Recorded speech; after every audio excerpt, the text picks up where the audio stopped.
Welcome to Burlap Teachers. Enjoy the video. In this video, I will explain how to make kombucha first fermentation. To begin, gather your essential ingredients: water, 1 cup of sugar, 4 to 6 tea bags, and a healthy SCOBY with starter liquid. Next, ensure all your brewing equipment, especially your 1-gallon glass jar, is thoroughly cleaned and sanitized. This crucial step prevents unwanted bacteria from contaminating your batch.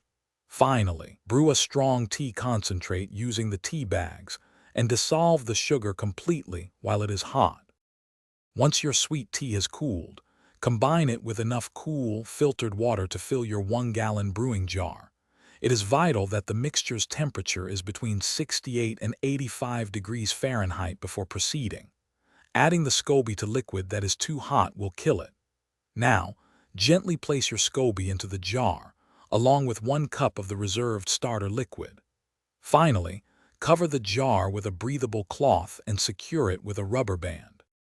For the fermentation process, place your covered jar in a warm, dark location, ideally between 70 and 80 degrees Fahrenheit. Avoid direct sunlight, as it can negatively impact the SCOBY health and the fermentation. Allow it to ferment undisturbed for 7 to 10 days. After about 5 to 7 days, you can begin tasting your kombucha. It should have a pleasant, slightly tart and vinegary flavor, indicating it is progressing well. Congratulations, your first fermentation is complete.